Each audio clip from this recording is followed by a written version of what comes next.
Salut à tous et bienvenue sur Radio Diagonale, la web radio 100% rouge et blanche, et bienvenue dans une nouvelle causerie.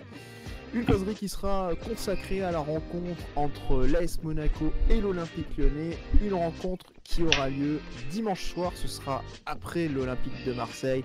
Le deuxième choc, un choc consécutif pour l'AS Monaco. Cette fois ce sera face à l'OL, l'autre Olympique. Et ce sera également dimanche soir, donc bien sûr une rencontre à suivre sur Canal+, à 21h. Pour cette émission, je serai accompagné de Rome. Salut Rome. Salut Damien. Et on va bien sûr revenir, comme vous en avez l'habitude, sur les notes de la rencontre face à Montpellier, qui avait vu l'AS Monaco se qualifier pour la finale de la Coupe de la Ligue. On va également évoquer le petit historique avec les statistiques, les quelques statistiques intéressantes. Également, quelques mots sur l'adversaire, l'Olympique Lyonnais. Ensuite, on attaque le groupe, enfin en tout cas le communiqué médical et ce qu'on peut attendre en termes de groupe et de composition pour ce dimanche. Rome, on va attaquer avec les notes.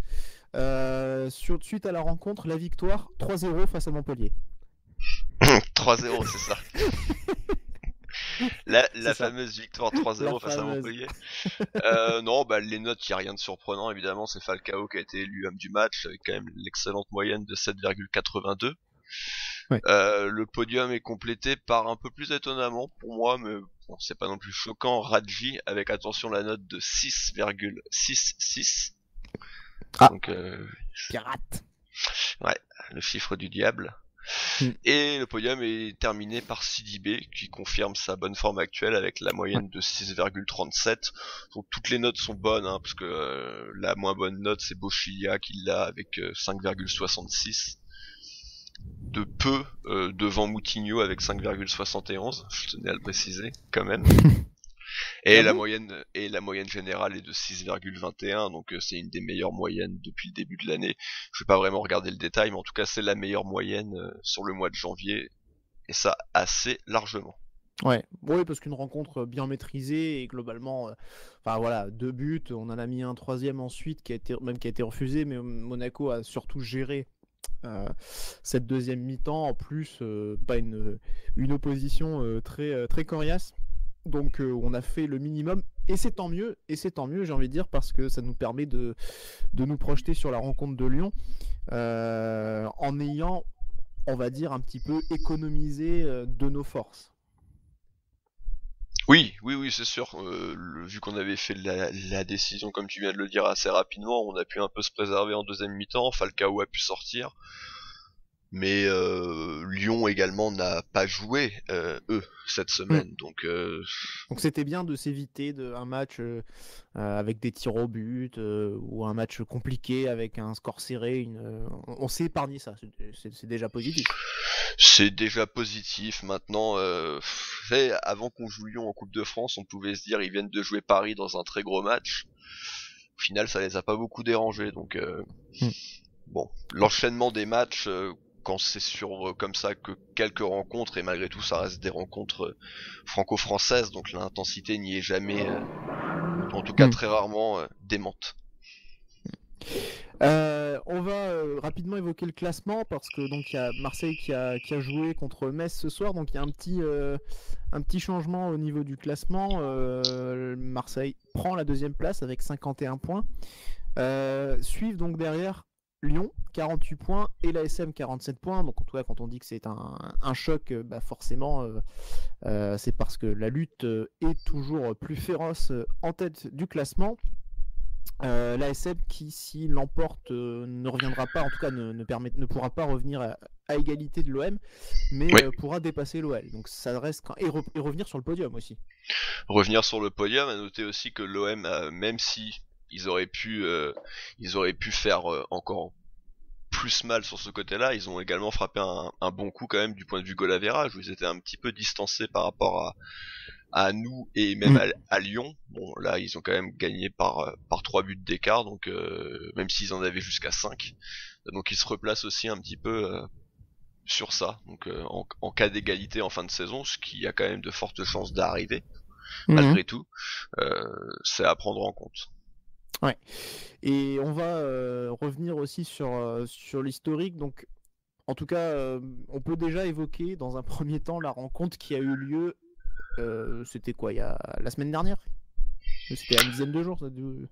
Oui, c'était le mardi ou mercredi de la semaine passée. Voilà, donc ça fait à peu près une dizaine de jours et une rencontre qui s'est mal terminée pour la SM puisque Monaco s'est fait éliminer de la Coupe de France, hein, donc ça, les auditeurs le savent, mais une rencontre sur laquelle on a vu quand même des difficultés de la SM à jouer, ou en tout cas à jouer de façon continue dans une partie. De façon continue, on s'est réveillé trop tard en fait. Même si au final ça a pas été loin de faire la maille et d'aller en prolongation, faut quand même se rappeler de cette tête de Glick, de l'écart de Glick sur la barre. Mais c'est vrai que après les Lyonnais ont eu énormément de réussite. On se rappelle quand même des 2 premiers buts qui sont quand même un peu des buts gag, que ça soit celui de Bertrand Traoré, celui au final contre son camp de Sidibé. C'est quand même des buts où on a vraiment pas beaucoup de réussite, et en plus en fin de match, voilà, il y a cette énorme occasion de Glick, mais il y en avait eu également une ou deux autres, mais oui, on avait des regrets parce qu'on s'était réveillé trop tard. Ouais, et en tout cas aussi c'est la deuxième défaite cette saison face à l'OL. On n'est quand même pas hyper bien loti depuis quelques années. C'est vrai qu'on n'a pas une véritable domination. C'est souvent des parties assez ouvertes avec pas mal de buts, un peu comme contre Marseille, même si Marseille on les domine quand même depuis quelques temps. Là, Lyon c'est toujours assez ouvert, et en général on présente un peu cette équipe comme la bête noire de Jardim.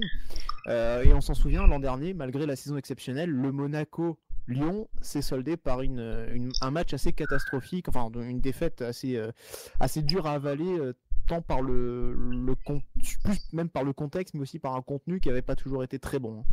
Ouais, c'était très peu de temps avant Noël, c'était la 18e journée. Derrière, on avait réussi à battre Caen, qui nous avait relancé avant la trêve hivernale, enfin trêve, la courte pause hivernale. Mais oui, on avait perdu à domicile 3-1. On se rappelle de cette exclusion de Benjamin Mendy qui avait un peu pété un câble sur Corentin Tolisso. Il y avait également eu d'autres situations un peu gênantes avec cette main, oui ou non volontaire, de Toussard, où les Lyonnais avaient joué vite derrière et où Subasic avait sorti un gros arrêt. Il y avait eu après quelques instants après sur le penalty un échauffouré avec Valbuena, dit la patineuse, qui s'était fait légèrement bousculé par Camille Glick et par Subasic, et qui nous avait fait ses habituels 25 roulades arrière. Ouais, c'était un mauvais souvenir, et puis en plus c'est contre Lyon quand même, qui est globalement l'équipe la plus détestée de France. Je pense que je prends pas trop de risques en disant ça. Voilà, je pense que globalement quand même, il n'y a pas que les Stéphanois qui ne les aiment pas. Donc c'est vrai qu'ils nous réussissent pas trop. Après il y avait eu ce match retour qui était un bien meilleur souvenir, mais c'est vrai que l'année dernière, au final, c'est peut-être le plus mauvais, avec la finale de Coupe de la Ligue, bien entendu, mais ça fait partie des deux pires souvenirs de la saison dernière, parce que la Juventus, c'est différent. La Juve nous était supérieure, il y avait pas eu de scandale comme 2 ans auparavant. Voilà, mais c'est vrai que par contre ce match contre Lyon et plus cette finale de Coupe de la Ligue étaient les 2 points noirs de la saison passée. Ouais, je me souviens pour avoir assisté au match justement la saison passée, c'est vrai que c'était un sale souvenir, parce que des tribunes, on n'avait pas l'impression d'avoir vu un match de foot. On avait vu une équipe lyonnaise qui avait tout fait pour casser le jeu et tendre des pièges dans lesquels on était tombé assez bêtement, et voilà. Donc c'est vrai que c'était une rencontre très très énervante, vu des tribunes en tout cas. D'après les téléspectateurs, il paraît que c'était un beau match de foot. J'ai pas vu la même chose moi. Rappelle-moi, t'étais pas aussi en finale de Coupe de la Ligue ? Non, moi non, c'est Boris. Non, parce que sinon j'allais commencer à croire qu'il y avait un souci. Non. Mais... Non, justement, j'avais fait un mois d'août justement absolument parfait la saison dernière. Je n'étais pas le chat noir, ce n'était pas moi. C'est Boris. Il sera là à Bordeaux. Et moi aussi, si normalement. Vous voulez le sortir du stade avant qu'il ait le temps de rentrer, chers amis auditeurs. C'est vrai. Ça serait impossible. Justement, cette équipe lyonnaise, du coup, Rome, c'est une équipe qui est quand même plutôt en forme, même si, comme on en parlait tout à l'heure en antenne, sa belle série s'est quand même arrêtée. Oui, c'est une équipe très très très en forme, même s'il y avait eu ce match nul très surprenant lors de la 20e journée à domicile face à Angers. Ils restaient sur une série de victoires impressionnantes. Leur dernière défaite en championnat remontait à la 15e journée et également une défaite surprenante vu que c'était face à Lille également à domicile. Depuis, ils avaient juste perdu 2 fois en coupe, mais oui, la semaine dernière, ils ont quand même été assez sèchement battus à Bordeaux. Sur le score de 3 buts à 1 et ce qui mettait aussi fin à leur série de victoires à l'extérieur. Alors je sais plus de combien en championnat je parle évidemment, mais elle était assez impressionnante. Alors, je sais plus le chiffre en tête, mais je crois que leur dernière non-victoire remonte à Angers. Ils avaient fait 3 partout. Donc décidément Angers ne leur réussit pas beaucoup cette année. Mm. Et en tout cas, aussi une équipe qui a de très bons éléments. Hein. Ils ont quand même un Nabil Fekir qui est vraiment au top cette saison, hein, qui est quasiment au même niveau que Falcao en termes de buts. Je crois ils sont à 16 tous les deux, ou Falcao est peut-être devant, mais de pas grand-chose. Ils ont également Mariano Diaz qui, on s'en souvient, a marqué il y a 10 jours un beau doublé qui est à 13 buts. On peut aussi mentionner Depay. Un seul but au final, hein, vu que c'est Sidibé contre son camp. Mais en tout cas, il est quand même important à chaque fois. Ce joueur-là, il fait du mal aux défenses. Et Depay, quand il a envie, il est capable aussi de faire des choses. Donc c'est une équipe assez redoutable, hein, un beau potentiel offensif quand même. Mais qu'on peut quand même essayer de déséquilibrer. C'est une équipe qui reste assez ouverte aussi à jouer. C'est plutôt positif, plutôt bon signe quand même. Ouais, c'est plutôt une équipe offensive de toute façon. Après, toi, tu parles de leur attaque. Moi, je suis plus, impressionné. Je sais pas, c'est pas vraiment le mot, mais je suis plus séduit par leur milieu de terrain que par leur attaque en tant que telle. Et sachant que je compte Fekir du coup plus comme milieu de terrain, mais j'aime beaucoup Ndombele. Tout ça est quand même plutôt un joueur intéressant. Aouar également. Donc je suis plus séduit par ces joueurs-là vraiment que par les Traoré, les Diaz et autres Memphis Depay, sans parler de comment s'appelle-t-il, de Maxwell Cornet. J'ai cru que t'allais dire Memphis de pute. non, je l'ai quand même pas osé la faire. Faut pas trop.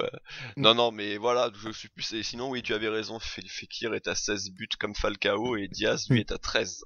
Ouais, c'est ça. D'ailleurs, tu parlais de Bertrand Traoré et c'est vrai que c'est peut-être pas celui qui joue le plus, mais à l'OL, mais il a joué contre nous la semaine dernière et il nous a quand même fait mal aussi. Ouais, enfin, il avait le cousin d'André Aradji aussi sur lui. Hein. Oui, non, mais on sait qu'un joueur un peu vif ou voilà, il peut quand même, c'est compliqué. Il peut nous mettre en difficulté. On va maintenant se concentrer sur l'ASM. Donc le communiqué médical aujourd'hui, on a eu en plus quelques petites précisions de la part de Yann Pecheral qu'on salue. Donc Diakaby, Traoré, Benaglio restent en soins. Ça c'est la même chose depuis plusieurs communiqués. Thomas Lemar est en course de reprise. La mauvaise nouvelle, du coup, c'est que sa participation est très clairement, très clairement. Il est en cours ou il est en course de reprise? C'est-à-dire qu'il fait une course pour. D'accord, il est en cours de reprise, ok. Mais j'ai dit course de reprise? c'est pour ça. Non, mais c'était mignon comme terme. Il est en course de reprise. C'était thématique au moins. Ouais, oui, forcément, Lemar, c'est un vrai coup dur. Maintenant, là, dernièrement, quand même, on joue sans lui.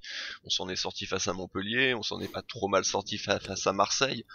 Maintenant, forcément, son absence est négative. On a hâte qu'il revienne, c'est notre meilleur joueur avec Falcao. Donc oui, c'est toujours embêtant de ne pas pouvoir compter sur lui, et surtout dans ce qui s'annonce au final l'avant-dernier gros choc avant la fin de l'année. Ouais. Enfin, en tout cas, d'après Yann Pecheral, il s'entraîne à part et ça lui paraît sa présence lui paraît compliquée. On a vu également Sidibé qui était signalé malade, ça va. qui a priori devrait être de retour demain. En espérant qu'il soit pas trop diminué parce que c'est vrai que lui aussi est quand même dans une bonne période. Hein. Tu en as parlé tout à l'heure, donc ce serait Ce serait bien qu'il puisse continuer dans cette belle dynamique qu'il a en ce moment. Falcao qui était en soins, mais qui c'était juste une question de récupération, donc a priori on devrait pouvoir compter sur lui. L'autre point, l'autre absence, on va dire, qu'on n'attendait pas forcément, c'était celle de Rachid Ghezal qui est en soins à la suite d'une contusion du mollet, donc qui ne retrouvera pas son ancien club. Non, qui retrouvera pas son ancien club. Bon, c'est pas une énorme perte, même s'il avait été honnête face à eux en coupe. Il avait fait une bonne rentrée, si ma mémoire est bonne. Je crois que c'est ça, ou il était titulaire, peut-être que non, c'est ça, il avait fait une bonne rentrée. Il avait fait une bonne rentrée. De toute façon, s'il a été bon, c'est qu'il était rentré. Voilà, c'est ça. Voilà. Donc oui, voilà, c'est toujours dommage parce que ça nous enlève une solution potentielle. Maintenant, bon, c'est pas non plus, c'est quand même bien moins préjudiciable que Thomas Lemar ou que le potentiel forfait de Djibril Sidibé. Et c'est même moins préjudiciable qu'Adama Diakabi. C'est dire. C'est vrai, oui. Bon, je les mets plutôt au même niveau, hein, c'est-à-dire dans le niveau du non préjudiciable.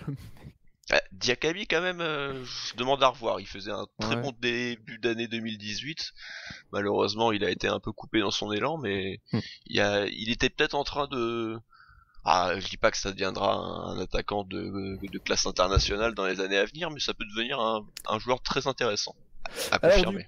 Alors du coup, la question qu'on peut se poser, 4-4-2, 4-2-3-1. Bah moi j'ai toujours le même avis, c'est 4-4-2. Maintenant Boris en parlait, on peut le voir arriver gros comme une maison, le 4-2-3-1 avec ton ami en numéro 10. Hein. Pour le marathonien. Pour le pressing. Ouais. Le fameux. C'est tout à fait possible, oui. Alors du coup, est-ce qu'on pourrait voir notamment Tielemans à côté de Fabinho, Endoram? Est-ce qu'il va continuer avec Tielemans par exemple? Bah je sais pas, c'est bizarre parce que Endoram il semblait quand même avoir trouvé une vraie place dans la rotation en tout début encore de l'année 2018. Mais et avec au final, aussi une absence de Tielemans, on le rappelle quand même. Oui, c'est vrai aussi, mais du coup on pouvait quand même... Il avait pas fait des performances si mauvaises que ça. Donc oui voilà, oui mais comparé à Tielemans c'était mieux. Donc on pouvait s'attendre à le voir peut-être un peu même contre Marseille, face à Montpellier. Et au final il a l'air d'être de nouveau entre guillemets exclu du groupe après avoir enchaîné quand même 5 rencontres. Quasiment enchaîné, enfin il a même joué les 6 premières rencontres du mois de janvier. Peut-être un peu de fatigue pour un jeune joueur qui a pas l'habitude encore d'évoluer à ce niveau-là. C'est possible hein, que Jardim l'ait ménagé. Peut-être un peu de fatigue aussi. Donc oui, c'est sûr que si on part sur un 4-2-3-1, oui, ça sera très certainement un milieu Fabinho, Tielemans, Moutinho ou Fabinho, Moutinho, Tielemans. Tielemans, pourquoi pas en numéro 10 aussi, hein. Ça avait pas non plus été une très grande réussite, mais on avait une possibilité. On avait Bosquilla titulaire contre Montpellier, a priori là aussi c'est un joueur qui devrait retrouver le banc. Oui. Mon ami Baldé qui s'est économisé, qui était seulement rentré en jeu, donc certainement que là il devrait démarrer la rencontre. Et qui s'est économisé en rentrant aussi. Oui, ça. Ça pour l'économie, il est plutôt fort. Et à droite, par contre, là, c'est vrai qu'à nouveau, il y aura peu de place au doute en fin de compte, hein, avec l'absence de Ghezal, a priori, il n'y aura pas trop d'incertitude. Ce sera Ronny Lopez. L'absence de Ghezal, l'absence de Lemar, même si c'est l'autre côté, mais du coup ça, parce que Keita on sait qu'il peut jouer des deux côtés, Ronny Lopez aussi d'ailleurs dans l'absolu. Oui, ils peuvent très bien permuter pendant le match aussi, donc oui, là très très clairement, là on peut dire quand même en prenant pas trop de risques, il y aura Ghezal il y aura Lopez sur un côté et il y aura Baldé de l'autre. Maintenant à voir s'il y aura deux attaquants, à savoir Falcao, Jovetic, ou est-ce que ça sera Falcao et un numéro 10 qui du coup je ne pense pas sera Jovetic. Ouais. Parce que Jovetic peut aussi occuper ce poste hein, dans l'absolu. Oui, mais a priori c'est vrai que là je pense pas non plus. Je pense pas. Georges titulaire à ton avis Tu le sens comme tu le sens venir ou pas? Bah ouais, puis c'est pour le récompenser de ses dernières bonnes performances. D'accord. Non, oui. Oui, Georges, bah oui, non, mais c'est pour ça qu'il était pas mal là, dernièrement. Non, ouais, Georges kiffe. Enfin, le problème, c'est que si c'est pas Georges, c'est Radji. Et faut reconnaître que Radji a été bon là face à Montpellier, mais il avait été quand même très gêné face à Lyon, donc c'est compliqué, c'est un peu le choix du pauvre, hein, donc ou alors l'autre choix du pauvre, c'est refoutre Sidibé à gauche pour avoir un vrai bon côté gauche, mais en même temps du coup ça fait mettre Touré à droite. On est embêté, et puis de toute façon on va avoir ce débat là jusqu'à la fin de l'année. On se dira Georges c'est bien, Radji c'est bien, Touré bon bah Radji, faute de mieux. Je pense que Radji dans 90% des cas, maintenant face à Lyon, j'aurais quand même peut-être une préférence pour Georges. Ouais, faute de grive. Bah pour avoir un peu de vitesse quoi, tout simplement. Et malgré tout, Georges en a. En tout cas plus. Oui. Après, moins strict sur le travail défensif. Donc, ah bah il est moins bagarreur, oui. Ouais, plus laxiste au niveau du marquage, souvent pris dans le dos. Donc face à Lyon, ça risque de se payer cher. C'est compliqué, mais en même temps, Radji a été pris constamment aussi en coupe, hein, donc après c'était un match, ça arrive, tout le monde peut se planter, peut-être qu'il va être là dimanche Radji et qu'il va être très bon, qui justement il aura à cœur de se racheter et ce coup-ci de bien museler Traoré a priori, mais nous verrons bien. Et un dernier mot avant de conclure cette émission. Pour vous signaler que l'arbitre de la rencontre, ce sera Benoît Bastien, donc un arbitre rompu aux joutes de la Ligue 1, qui a déjà arbitré la SM à 2 reprises cette saison, notamment déjà Rome, lors de la rencontre face à Lyon. C'était le match aller, une rencontre perdue 3-2. Mais aussi la deuxième fois, c'était face à Rennes, on avait gagné 2-1, c'était lors de la 19e journée. Voilà ce qu'on pouvait en dire. Voilà ce qu'on pouvait dire sur cette rencontre à venir, donc entre l'AS Monaco et l'Olympique Lyonnais, 24e journée de Ligue 1, rencontre très importante, à ne surtout pas perdre. Je vous le rappelle, cette rencontre donc, de dimanche soir à 21h sera également retransmise sur Canal+. Merci Rome. De rien. Voilà. Merci de nous avoir suivis. Je vous rappelle aussi que cette émission est disponible sur notre site internet, sur notre chaîne YouTube. N'hésitez pas à mettre des petits pouces bleus, n'hésitez pas à vous abonner pour activer les notifications et également à partager les liens. On est également sur les réseaux sociaux, Twitter, Facebook, vous le savez, donc n'hésitez pas à nous suivre. Bon match à tous, merci Rome, bon match Rome. Merci, bon match à toi aussi. Tu seras du débrief? Non. Non, je regarderai le match, mais je ne serai pas du débrief. Non, donc le débrief, ça sera l'équipe qui a fait Montpellier.